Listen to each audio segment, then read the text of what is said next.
Ladies and gentlemen, Geri Petito. I'm not an addict, I'm just an ass. And in time, this too shall pass. I'm not an addict, I'm just an ass. Geri Petito taught the class. I'm not an addict, I'm just an ass. Loves the answer, the greener grass. I'm not an addict, I'm just an ass. One day at a time, free at last. When you don't know just what to do, Just what to do, just what to do. if what you're feeling is really true, Is it really true? Is it really true? just keep your ideas safe and sound. Safe and sound, safe and sound. That's exactly how change is found. Change is found, change is found. I'm not an addict, I'm just an ass. And in time, this too shall pass. I'm not an addict, I'm just an ass. Geri Petito taught the class. I'm not an addict, I'm just an ass. Loves the answer, the greener grass. I'm not an addict, I'm just an ass. One day at a time, free at last. Hello, everyone, and welcome to the Geri Petito Show. Everyone and anyone who knows me knows I am the author of I'm Not an Addict, I'm Just an Ass. I'd rather be a smartass than a dumbass. Because, guys, over 33 years ago, I was a dumbass. But today, 33 years later, I can honestly say now, through the grace of God, I'm a smartass. Yes, the word ass is in the Bible at least 40 times, and it means donkey, and that's what I was. I'm saying all that to say this. There's a lot of people out there struggling with health issues and with recovery issues. And I just want everyone out there to know that someone is listening. I'm a recovery coach, a nutritional health coach. All my services to you are free. Please, please reach out. Know that you are not alone. If you think my book can help someone, because I sure do, you can go right to Simon & Schuster's bookstore, Archway Publishing, BAM, Amazon, Barnes & Noble. You can go to my website, www.geripetito.com, and please subscribe to the Geri Petito Show YouTube channel. And guys, listen, if you truly, truly, truly cannot afford my book, please, please reach out to me about that as well. Before I introduce my incredible guest, I would like to give a shout out to a few of my sponsors. We've got Stormin Norman Selden, 732-245-4777, www.storminnormanselden.com, booking dozens of attractions for concerts and performances on venues of all sizes. Guys, he's got a 5 to 12-piece band, and he is incredible on keyboards. And a lot of people don't know this, but he helped get Larry Chance from the Earls started. The song Remember Then? Larry was a good friend of mine. Larry, we love you and we miss you. Rest in peace forever, sweetheart. Then we've got Ken Ryan and Linda Garofalo, The Way It Used to Be, singing songs from the 80s, from the 50s to the 80s. A tribute show to the greatest music and voices of all time. And Ken also does Elvis for me, guys. And they do a lot of fundraisers. Two beautiful people. And then I've got John Bishop, a.k.a. Johnny B., singer-songwriter, host of the Entertainment Luncheon South, a nonprofit network created for the creative. Facebook group page, Entertainment Luncheon South, partner in the Joey D. and Johnny B. Rockin' Oldies Band. I just want to say thank you to everybody out there who supports my show, and please subscribe to the Geri Petito Show YouTube channel. So, guys, without further ado, my guest is no stranger to my show. Hello, once again, Andrew Dean. Welcome back. Good to be here with you. How you doing? I'm doing wonderful. Wonderful. If I was doing any better, I don't know what I'd think. Okay, I love it. Do me a favor. Tell everybody a little bit about yourself real quick. Well, I'm a country artist. I write in country and patriotic music, doing a faith-based album now, and I've been in music all my life. Probably started that about 4 years old, and was with a yardstick and a stereo. So, and a lot of diverse music that my dear mother had. So that kind of helped me out with getting where I need to go. So I had a lot of influence. Music has always been a big part of my life. So who were some of your influences growing up? Well, now that's a loaded question. I mean, I had a lot of different influences my mom had Beatles records that, and she was pretty cool about things. She would introduce me to all different she had Bob Dylan, some original Bob Dylan stuff, Louis Armstrong, and even some of the, oh my gosh, I'm trying to think of the fellow's name, Royal, he did Down the Boondocks. I about wore that out. Billy Joe Royal. That's it. Oh, okay. And she had opera. I loved listening to that as well, and classical music. So wait, you loved opera? I did, yes. In fact, I was even in one when I was about 14 years old. So, yeah, I was a walk-on. But Martina Arroyo was the singer, the lead singer in it, and it was at the Masonic Auditorium. And I remember walking from the side of the stage on. I was the lead soldier, and I'm holding my little flag as I walked out. And that when I walked out, it was a wall of people, and I got the bug there. And it was like, look at this. Finally, the guy on the side of the curtain's going, psst, psst, soldier, move. It's like, oh. Okay, so now, all right. So I wouldn't have thought you loved opera, but okay, classical. Hmm. Okay. Yeah, Bach, Um, Beethoven list. Hmm. did you ever get into like rock and roll, Led Zeppelin, all Oh that kind of my stuff? goodness, did I? Yes, I was in rock and roll bands. As I matured with my listening, I found that I really related to a lot of the rock that was going on, and then I found myself going. I was going to be a light man in a rock band, and that's all I said. I'm not singing. I'm just doing lights. So the fellas are up there playing, and they needed a singer, and I'm like, somebody step up there and sing, and they said, you come up and sing. I said, I'll sing one. Well, I never sat down, so. But wait, I have a question for you. I'm confused with why you felt you just wanted to do lights and not sing, and then when they asked you, you were like one song. I don't understand that part. Well, it was just because I didn't want to. I didn't really want to get involved with a band at that time. Okay. I was more into a lot of other things at that time, and so yeah. But I was glad I did. Once I did, like I say, I got up Okay. and sang, and it was an AC/DC song, by the way. I mean, it was rock and roll. So, Really? oh yeah, oh yeah. So I sang that, and then they just rolled into the next song, and I just kept singing, and well, the rest is history, I guess. Okay, so now let me ask you something about AC/DC and rock and roll and that. Do you still listen to it? Oh, yeah, I do. Yeah, Okay. sure. In fact, when I'm going to a lot of gigs and that, you would not believe my psych up music. I mean, I get myself psyched up, and then I'm ready. So, Okay, so now I have a couple questions for you. All right, so this might be hard to answer, but I ask it anyway. Like, do you ever have any like special songs, from back in the day till now that you could say, well, these were my favorite songs, regardless of who sang them? mm, well, I don't know. I liked a lot of different stuff, so it's very hard for me to pick any one particular Okay. song. But I'll tell you, we did my first band, we did Ozzy Osbourne's first and second album. What? Uh, oh yeah, we did the whole thing, and that was before the tribute bands really started up. So yeah, we just pick and choose, and my guitar player could tear up Eddie Van Halen. So yeah, now we really got into it. Okay, so you are really surprising me here because I don't remember us ever talking about Ozzy and all this stuff, okay? Oh yeah, Opera. oh yeah, yeah, My yeah. producer's making fun of me, okay? And he's like cracking up at what you're saying. He's only in his 40s. So, Uh-huh. he, when he sees like a cowboy with a cowboy hat, a singer, country singer, songwriter, he doesn't think that's going to come out of your mouth either, okay? Oh no, you don't ever judge a book by its No, cover, you because I'll don't, tell you right? what, people they have their own story, they make their own way, and that's what really makes things cool about learning about people. Yes, I love it. I love it. All right, so now I just did, go ahead. Terry just reminded me of something. Yeah, I had a collaboration I did just I don't know, what, about 6 months ago. Yeah, and he says, I can't find anybody to sing any Judas Priest. I said, well, brother, what do you want to do? And Get he out. says, yeah. He says, I'm going to do Breaking the Law. And Imran is from Pakistan. So I said, I can do that. And he says, well, okay. So he sends me the music.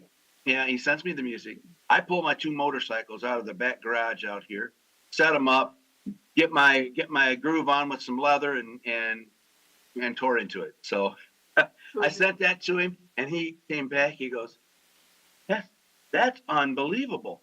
He goes, wow. So we made a music video, and it's I think it's on yeah, it's on YouTube. So Okay, Terry, send that to me, please. I would love to see that. So I have a question for you then, off the cuff. I mean, can you Sure. just hit me with some, a cappella of something bad? Wow, something bad. You know what I mean.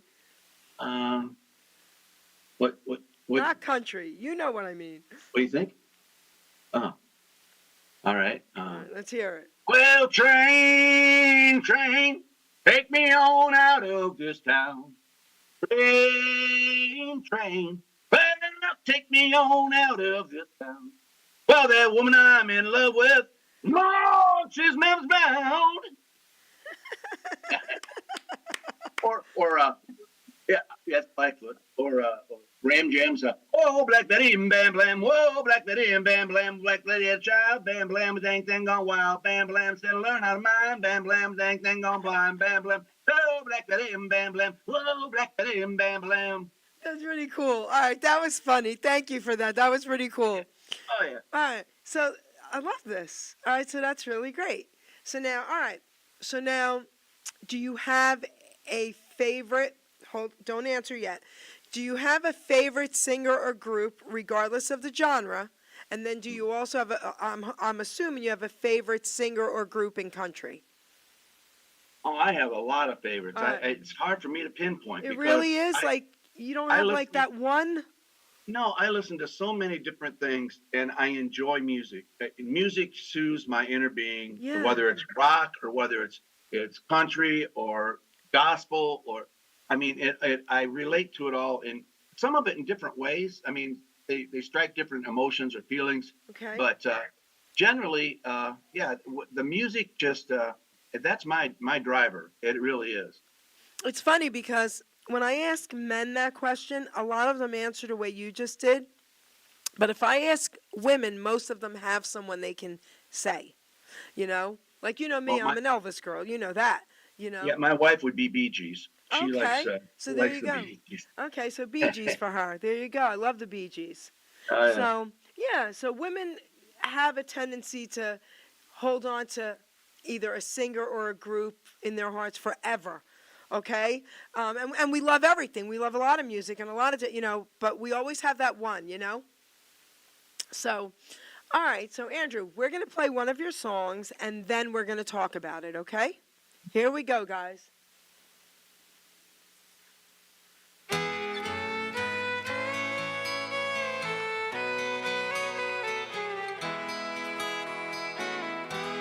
If I could walk, I'd walk right back to you. If I could talk, I'd talk all day with you. If I could sing, I'd sing a song for you. If I could, if I could, if I could run, I'd run right back to you. If I could love you, I'd love you the whole day through. If I could see just one more glimpse of you. If I could, oh, if I could, to talk the talk and walk the walk, it's over now. And I just want to do those things again. But I just can't bring myself there right now. Oh, if I could,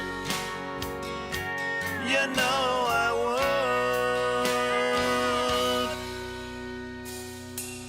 would. If I could dance, I'd dance the night away. If I could hold you in wash away. If I could go back, I'd spend all night and day. If I could, oh, if I could.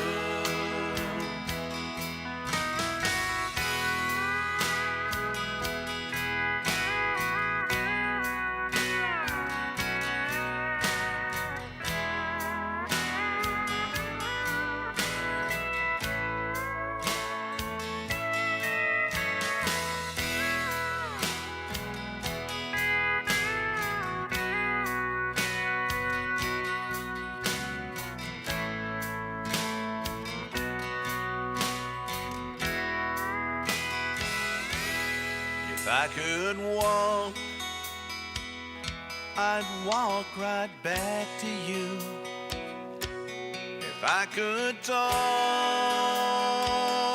I'd talk all day with you. If I could sing just one more song for you. If I could. Oh, if I could, if I could, you know I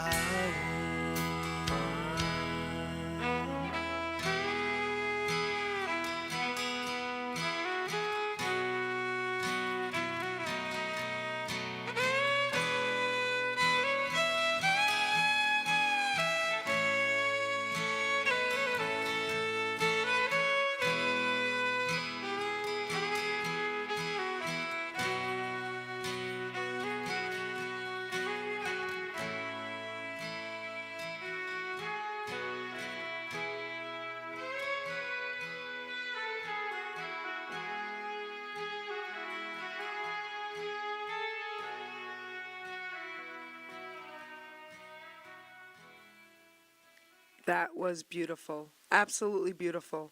So tell us about that song. Well, that song is about how we all go through things that we miss, loved ones that are gone. That's kind of where it came from for me. Uh, I had a sister that died of breast cancer, and my mother died of pancreatic cancer. And it's 14 years for my mom being gone, but there are still those days or those things that happen, or a song that comes on that reminds you, and that particular song right there, it was like a flood that came in. I had my guitar at the table with my recorder, and I started playing, and all of a sudden I just started singing, and the whole song was out. It was 5 minutes and done. And Terry came in and she says, "You better have had your recorder on." I said, "I did." She goes, "That's a good one." So Wait a minute. I have a question for you. So you didn't write it, you just sang it? no, I wrote it. I played it, wrote No, it. no, and no. I by know. No. I don't mean that. I know you wrote it. I mean when you first sang it, it wasn't written yet. No, You that came just straight out. sat That's straight out of my there mind there. and sang it. Yes. Yep. Yep. Okay. Wow. There's a lot of emotion that came out with that. Yes. I had to just, when I got done playing that, I just had one of those big heavy sighs out, just, yeah. But well, it needed to come out. So it came out. Amazing. So, all right, let me ask you a couple questions about your songwriting skills. So, I'm a writer, I'm a poet. So, I ask a lot of songwriters this question. So, what comes first? It may be equal timing, it may not be, whatever, but what comes first most of the time? The words or the music? Well, it's kind of weird with me because I'm one of these guys, if I start playing a tune, I'll play it, but then I have to write the song. I have to write the words. If I start with the lyrics, I can leave those set and come back to them. But if I've got the melody of the song, I can't leave that melody alone until I've got something to go with it. So yeah, sometimes that's made me late to go places, but when it hits, it hits. So then with you, most of the time it's the melody. It kind of is. It's a combination because it's like that song right there. I mean, that just came out. The whole thing just, and I had like the looking ahead probably took me over a year to write. That's the song. I picked that up, set it down, picked it up, set it down, and it was just finally I said, I'm not doing it. Well, when I said I'm not doing it, all of a sudden, okay, now we're starting to work on it. So, but yeah, generally speaking, it's it can be lyrics and it can be music. Okay, okay, It's just a combination. okay. Because with me, when I write poetry, I have a subject in mind, and then I'll sit there and write it. Very few times I remember all of a sudden I'm driving in my car or walking around or whatever, and something pops into my head, and I have to write it down real quick, and then I write something about that. But that's fewer than, you know what I mean, more. But Jerry, I'll tell you, one of the things I'm writing a faith-based album right now, and the other day I was sitting in here, and all of a sudden I just jumped out of my chair and went in and I started recording. I recorded 3 different songs. They just hit me, and one's like a cowboy yodel song, so it's very old timey, but it's a Christian song. And then I've got another cowboy song that's actually a country song, and then a patriotic one. So, and that was all within about a half hour. So It's amazing, incredible. it comes flooding in sometimes. Yeah, yeah, Sometimes I yeah. can't get it for days, but if I just relax, and I often pray about it. And when I pray about it, Lord, I need some inspiration. What would you have me write about? Boom. I mean, it comes. And when it comes so fast I can't write it down. I've got to record it. So, yeah, he provides. So, could you give us something, a cappella, just 30 seconds or something of a Christian-based song that you've written? Which one would you suggest? she's going like this. I mean,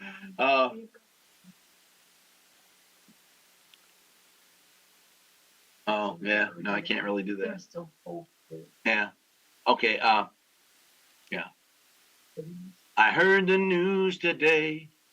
Things have gone astray.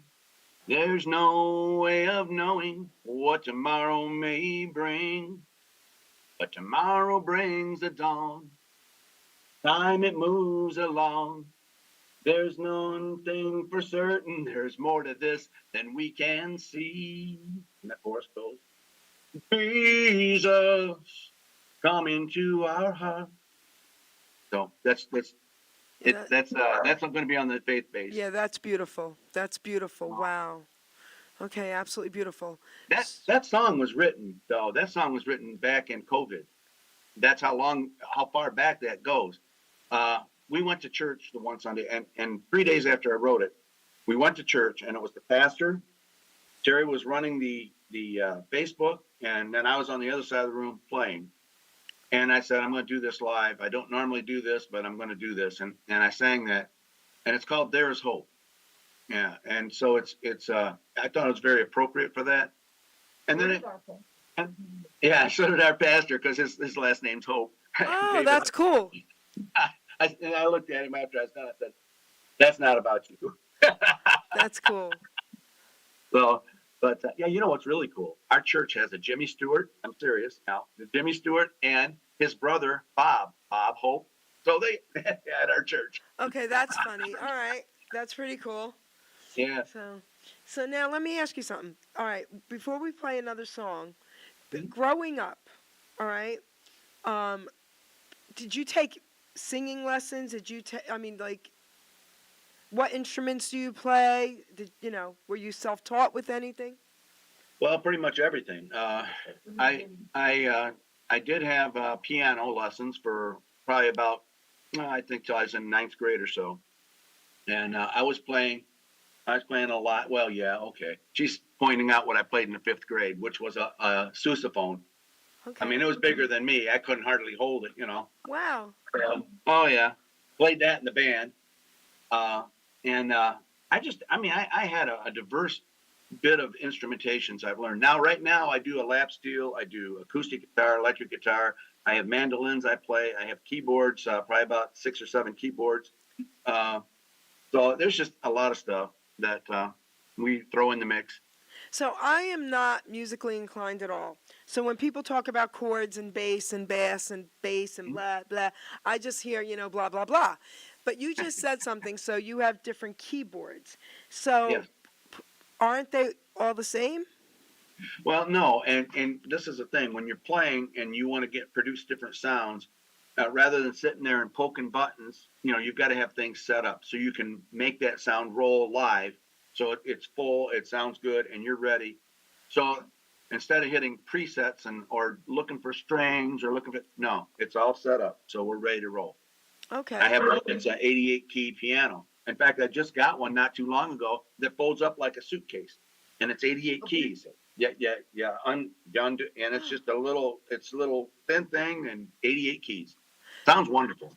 So someone said to me recently, okay, actually a music teacher, said to me recently that there's, okay, I don't want to say this wrong, I might, there's only a few chords that you need to know and you'll be able to play so much.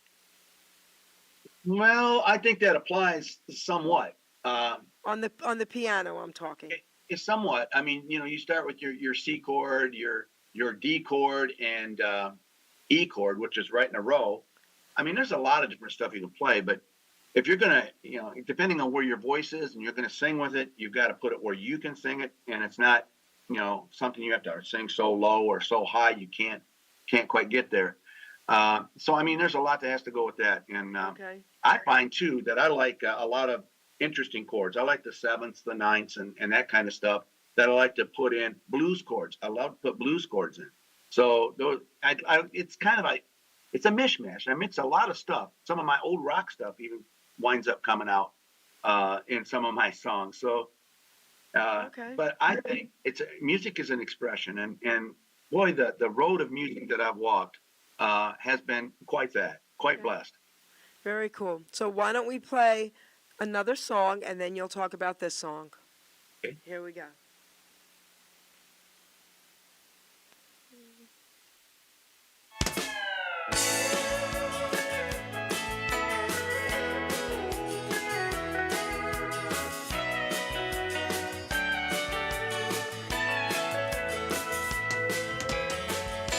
Spring in my step, spring in the air. Living, loving life without a care. A new day, let's play, we're on our way. Time to spare, so much to share today. Share some kindness, a little bit of love, a hand out to help you up. We can rise above.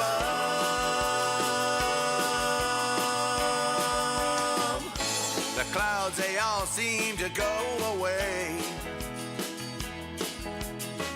when we're here together here today.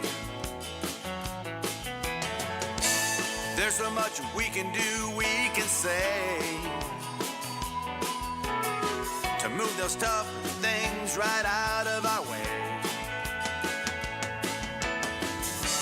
Share some kindness, a little bit of love, a hand out to help you up. We can rise above.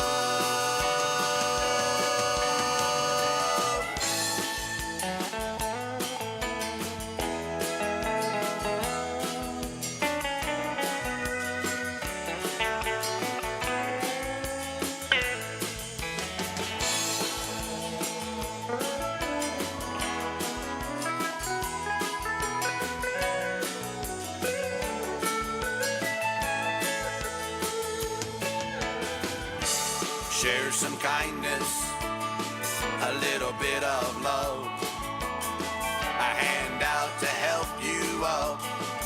We can rise above.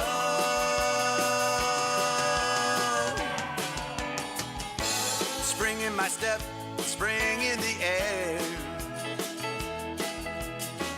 Living, loving life without a care. A new day, let's play, we're on our way. to spare, so much to share today. Share some kindness, a little bit of love, a hand out to help you up. We can rise above.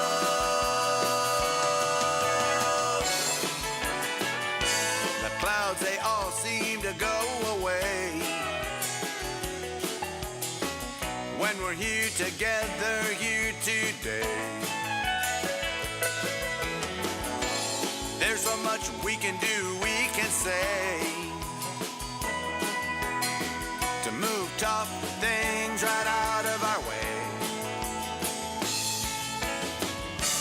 Share some kindness, a little bit of love, a hand out to help you up.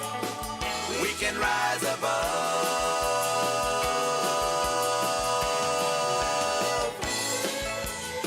Oh yeah.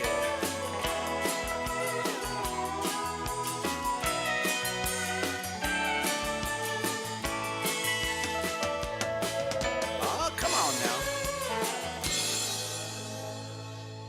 That was beautiful. Tell us about that song.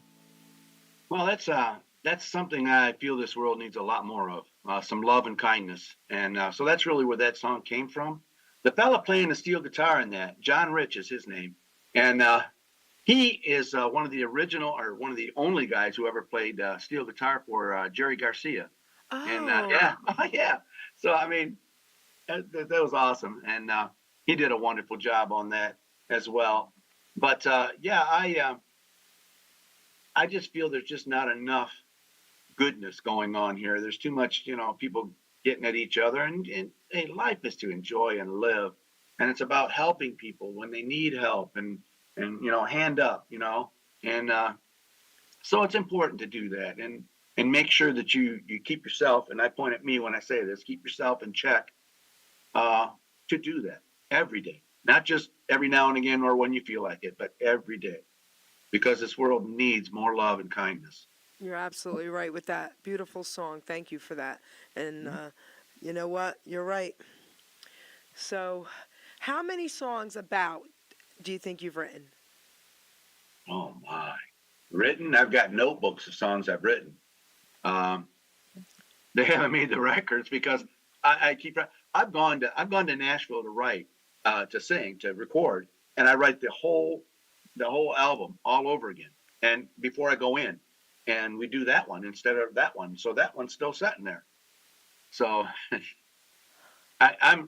my mind goes like 50 different directions at times, and so I start writing, and I'm in my zone. Okay, so hundreds, thousands. You have an idea? Well, I would say maybe 1,000, Okay. 1,500. That's I don't pretty know. cool. All right, no, that's pretty cool. I've got notebook. So, did you ever want to? All right. So, about how old were you when you first started writing? Oh, well, I started writing. I wrote poetry and stuff like that when I was a kid. Okay. So I had that rhythmic a vibe that I put into stuff, and so I wrote a lot of that. And as I got into music and stuff, I started writing, and then I got into bands where we could play and write, and then I was like, no, I'm going to start learning this thing called the guitar. So I really got on that, and then I was just writing all the time. That's pretty cool. Did you drive your teachers crazy in school? Here's the thing, Mrs. Bell. Yes, by the way, I did drive my teachers crazy. There you go. And the older I got, the worse it was. But Mrs. Bell was very interesting. She was my music teacher in elementary school. And Edith Bell. And she put me on the sousaphone, and we couldn't march with the sousaphones. I was 5th grade, mind you. I'd have toppled over probably carrying the thing. But I was mad. We had to play these little plastic drums. I said, I'm not doing it. And she came down. I remember her coming down the cafeteria, sitting down by me. She goes, now, you shouldn't have an attitude like that. You should just be willing to play the school doesn't have these. We have to give the high school these so the high school can play them. And I'm just like, well, I'm not doing it. So I didn't. I left band. So anyways, long story short, Herb Bell, her husband, taught over at the middle school and the high school. Well, I got back into band. And because then I could play the instruments, but but what was really cool about that was later I was working in our little one stoplight town, and Edith Bell came up to me and she goes, "What are you doing in music these days?" And I said, "Well, Mrs. Bell," I said, I'm writing and doing a lot of different things right now." She goes, "This town is waiting to see what you'll do because you've always been in music." She said, "All of us want to see where you go and what you do." And I just looked at her. I said, "Me?" She goes, "Yeah, you." So, I mean, that was just something that just, that was like, that just struck me as, Wait, okay. wait, I have a question. How old were you about when she said this to you? I was 18 Okay. at that time. I was just out of school and just Yeah. working. So, did you do anything for Mrs. Bell? Well, no, not really. She was my Oh, I teacher. wish you I mean, did. I want to share a teacher story with you. I wish you did do something for Mrs. Bell. Have you ever do you know anything about what's happened to her or any of that? yeah, she's gone. She's Yeah, gone? she's passed Okay. away. Yeah, I know that she also was a Navy. She was in the Navy, and her Okay. husband was in the Navy, and that's how they met. Okay. Now I know during we put up a memorial wall in our town, and that's the way I knew when we were Okay. hanging those plaques up, Oh. and I saw her name and I saw Herb's name, and I'm like, oh, they were in the service, and the mayor says to me, he says, yeah, that's where they met, and I was like, man. So I So want to, yeah, I want to share a little teacher story with you. So I yeah, love teachers, and I always say they influence us. Okay, you know. So anyway, I was into art, and I remember I was only in, grammar school, 7th and 8th grade. I moved from New York to Robbinsville. And Mr. Gray was my art teacher in grammar school, 7th and 8th grade. Okay, so when I got into high school, I was 13 years old. 13 years old. And I'm 63 now. I'm saying that for a reason. So about 2016, when we used to do our radio shows, we were live on Facebook at the time. We were able to do that. People could call in and people could type, and we would see and we would talk to the people who were typing to us. Okay? So it was because of Mr. Gray that I went to art school. He was the biggest influence in my life. I never saw him again after that. We didn't have social media and all that stuff. You know what I mean? The only thing I knew about him back then was that he was married to the Spanish teacher. All right. And he was young, he was in his late 20s, I guess. So anyway, long story short, I'm doing a show in 2016. Somebody types and says, "Hi, Jerry, do you remember Bill Gray?" I'm live on air, and I kind of stopped the show, what we were talking about, and I said, "Do you mean Mr. Gray, my art teacher in Sharon School?" He said, "Yes, Jerry, that's me." So long story short, we connected, and I didn't know it, but he only lived 5 minutes away from my home. oh yeah, And 2 years ago, they got in touch with me. We were in communication. His wife said, "He's not doing well. He's not going to make it, Jerry. He wants to see you." I got to go to his home and see him, hug him, tell him how much he really meant to me face to face, gave him my book, spent a few hours with them, and he died that week. But that was just so beautiful for me. So when you mentioned your teacher, I mean, I just, everybody out there has that teacher, right? yeah. And I had great teachers. I had a Yeah. lot of good teachers that were influential. I mean, as far as things go. And you know how kids are sometimes in school, they can be kind of mean about, in high school. And the way that one, Mrs. Clark, they put a snake in her desk. I love snakes. I would have loved it. Go Well, ahead. she was terrified of it. And I went up there and told her, I said, "Don't open that drawer." Right in front of the whole class. I said, "Don't open that drawer."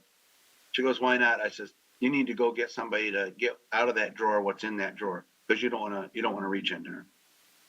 And so she went and got somebody, and they came in. She saw that snake. She went, and, oh yeah, they thought that was just funny. But then they were kind of down on me because I told her, but I can't. No. I never could let somebody push I somebody wish around. I was there. I would have gotten the snake and kissed it and hugged it. Oh man, well then there you go. That would have shut them all up right Okay. there. Yes, my daughter brought. I had snakes, tons of them. My daughter brought me for a snake massage. I have photos of me and videos of gigantic snakes wrapped around, kissing my lips, around my throat. Oh yeah. So anyway. Good for you, girl. So now back to you before we play your third song. So let me ask you something. As far as the oldies, okay, not country music, the oldies. What did you love, or didn't you? Oh, I like doo wop. I mean, I liked your guy Elvis. I mean, I like all that stuff too. But I had a lot of stuff that I liked that just. I even go back to the big bands. I mean, I like even the Glenn Miller, Artie Shaw, and stuff like that. That's You just, liked I mean, it all. You just liked it all. I really do. Okay. I really did. Okay. You know. So I can tell you this. I mean, I can't probably do it justice, but I can do this. Wise men say only fools rush in, but I can't help falling in love with the Jersey Jewel. I love you.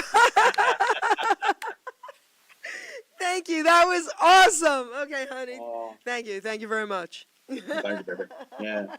Oh my gosh, that was great. That was great. I want to share something Elvis with you then. So, do you know about me interviewing Elvis Aaron Presley Jr.? Mm-hmm. All right. Do you know about me interviewing Deborah Presley Brando? No. So she was Marlon Brando's daughter-in-law. He was already gone when she married Christian. She was actually Elvis's first daughter. She wrote a book, a 400-page book called The Starseed Child, and I read it. She sent it to me. I couldn't put it down.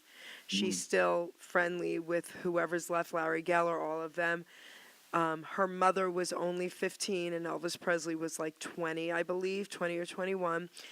It was before the Colonel really got him famous. He still had like holes in the bottom of his shoes, his sneakers. Mm-hmm. And when her mom got pregnant, he wanted to be in the baby's life. And then the Colonel said, "You might get in trouble. She's only 15." And she backed away from Elvis and said, "I don't want to do that to you. You need this career." But he was amazing story. But yeah, so I got to interview her too. So it was pretty. Oh, cool. nice. It was pretty. Oh, cool. nice. I mean, we played out Jonesboro Way out in Memphis and that, and we met a lot of people who saw Elvis and were around Elvis. We had one fella who was. I said, "Well, you saw Elvis?" He goes, "Yeah." He goes, "Never did like that kid." I says, "What?" He goes, "Nope." He says, "We were playing in a bar. My band was the popular band, and this kid come in and he's like, 'Can I sing during your breaks?' And he said, 'Sure, kid, knock yourself out.' He said, and it wasn't but a couple months after that, we lost the gig because they had that kid come in, and he says, 'That's what I know of Elvis Presley.'" I said, Okay. Aw. "Well, at least you were upstaged by the king, right?" Okay, right. That's right. I love it. Very cool. All right, let's play our third song, and then you'll talk about it. Here we go.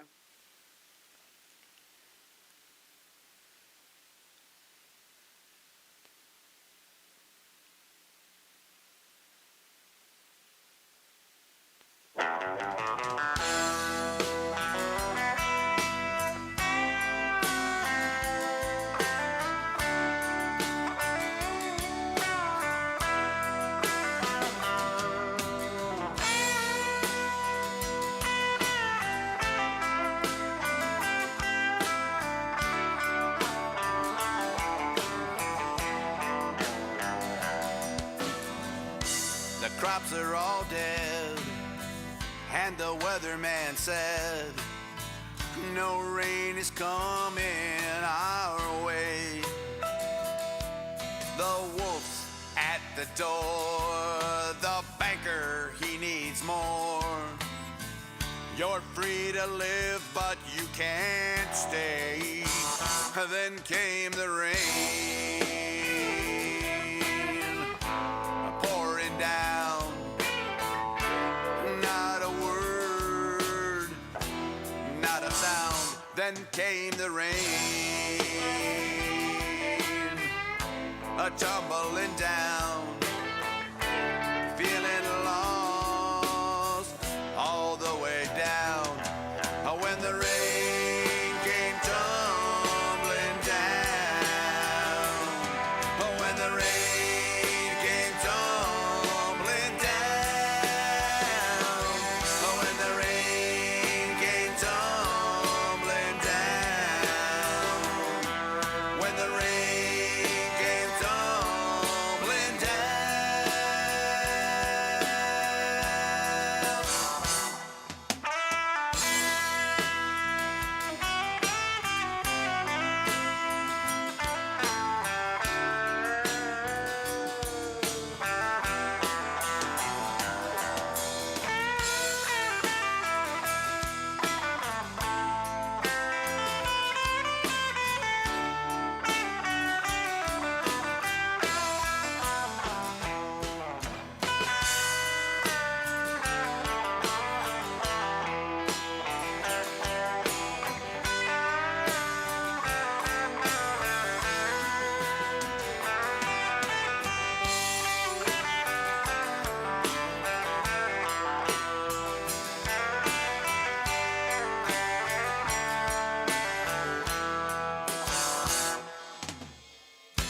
They took my farm and sold everything.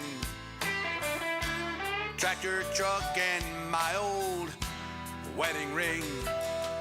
Now I work in a factory on the outskirts of town.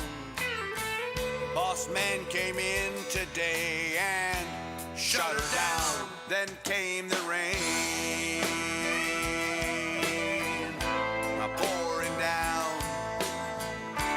Not a word, not a sound. Then came the rain, tumbling down. I'm feeling lost all the way down.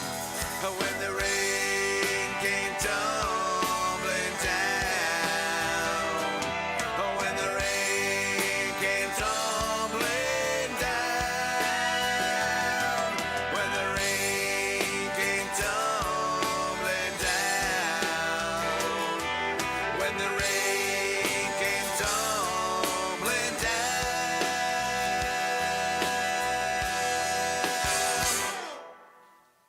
Beautiful. Tell us about that song. Well, that song is about adversity. I mean, the rain is not actually physical rain in that song. It's more the rain that comes from here, from your eyes. We all go through things in life, and I've lost my job before. And with, kids, being a single dad for 4.5 years with kids going, well, now what?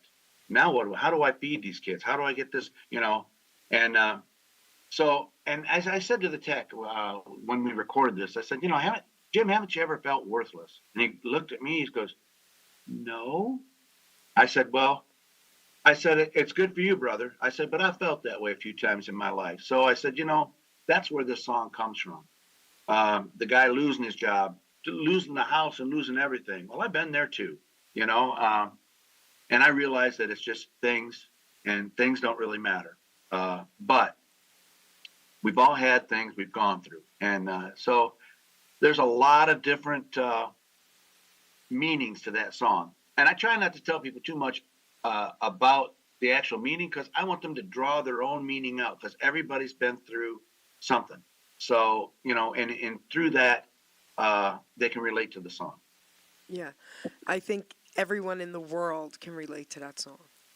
Yeah. So thank you for sharing that. That was absolutely beautiful.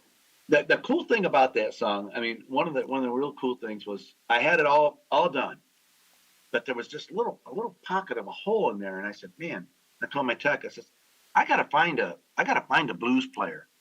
He goes, blues, your country. I said, this is going to be country blues. I said, I've got to find, because I've got to hit some fill in there. And Jim turned around, looks at me, he goes, did you see that room in there? There's a wall of guitars.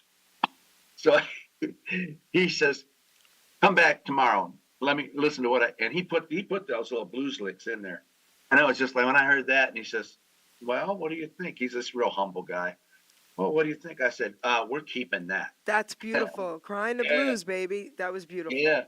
Oh, yeah. Yeah, yeah. So I love it. So, all right.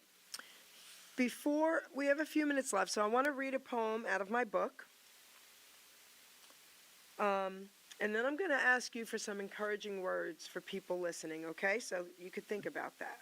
Mhm. All right. So the reason why I wrote this poem, it's called Utilizing Gifts and Talents, is because a lot of people are struggling with their self-worth. And they think they have nothing to offer, okay? And, you know, people message me all the time, Andrew, and they're like, I wish I could sing like him. I wish I could write songs like her. I wish I could write poetry like you. And because they feel like they're worthless, like you were just talking about. And I want everyone out there to understand and know that you have something to offer. Everyone does, okay? So if you're struggling right now with your self-worth and you think you have nothing to offer, please, please, please listen to the words of this poem, okay? Utilizing gifts and talents. We are born with talents, we are born with drive, with different gifts to help us thrive. I knew early on I was born to draw and paint, to also write poetry and to talk without restraint. Our gifts and talents should all be used, God's gift to us, not be abused. We can go far in life for sure using our gifts to go on tour, like this guy's doing right here. All our talents should be used to create ourselves and more, but then our job's to share them, to even up the score, like this guy's doing. You see, in life, what's needed is not just for ourselves. Once our gifts are mastered, take them off the shelves. A living we can make by spreading them around, not just for the money, but to spread a peaceful sound. Don't take for granted the gifts you're given. Go out and spread the joy.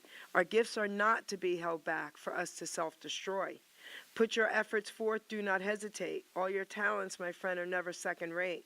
Never hold them back or you will surely die. Maybe not in body, but your soul will cry. Our gifts were made to share, our talents made to soar. Go through life enlightened, and then you can roar. Be proud of who you are. Be happy you're alive. Once again, my friend, your gifts will help you thrive. By putting efforts forth, not keeping them at bay, your name, Andrew Dean, will live forever, baby, forever and a day. So go through life excited for what you sure can give. To yourself and others is our reason to live.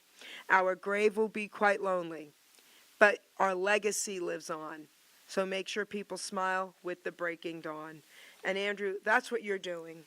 You are making... Well, that's a perfect poem. Thank you. Just a perfect poem. You are It making is. so I many love people that. smile. You are. And, you know, everyone's legacy matters.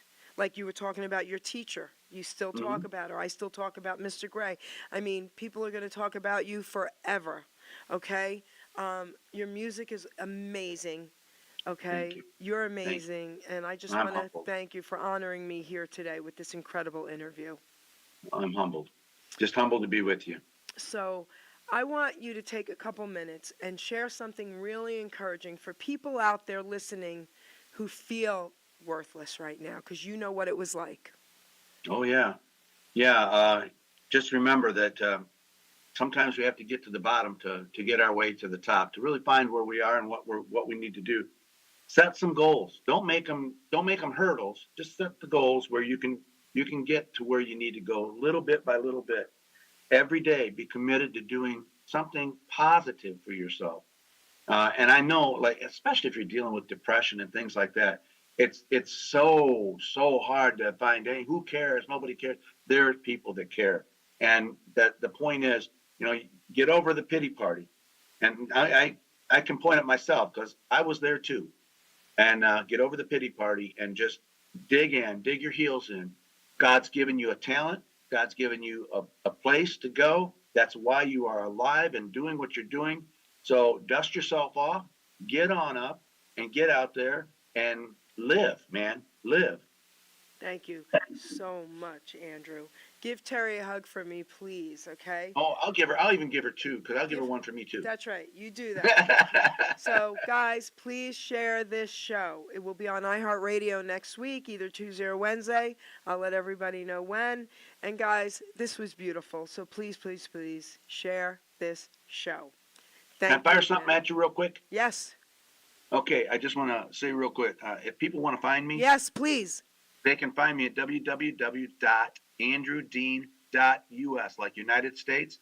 And it's an interactive site. It's got all my new music on there. You can go and check it out, see where I'm at. Hey, if you're close, come on into the show. But come on into the website. Come on in instead of spell. Okay. And Jerry, you are awesome. I want to thank you so much. You're welcome. You are awesome. So, and they can get your music, whatever they need, from that website. Yes, they can. Okay, cool. Give it to them one more time. It is www.andrewdean.us. Okay. Andrew, you are awesome. Give Terry that hug from me, baby. I will. And listen, thank you from the bottom of my heart. My pleasure. Producer, take us out. Ladies and gentlemen, Geri Petito. I'm not an addict, I'm just an ass. And in time, this too shall pass. I'm not an addict, I'm just an ass. Geri Petito taught the class. I'm not an addict, I'm just an ass. Love's the answer, the greener grass. I'm not an addict, I'm just an ass. One day at a time, free at last. When you don't know just what to do. Just what to do, just what to do. If what you're feeling is really true. Is it really true? Is it really true? Just keep your ideas safe and sound. Safe and sound, safe and sound. That's exactly how change is found. Change is found, change is found. I'm not an addict, I'm just an ass. And in time, this too shall pass. I'm not an addict, I'm just an ass. Geri Petito taught the class. I'm not an addict, I'm just an ass. Love's the answer, the greener grass. I'm not an addict, I'm just an ass. One day at a time, free at last.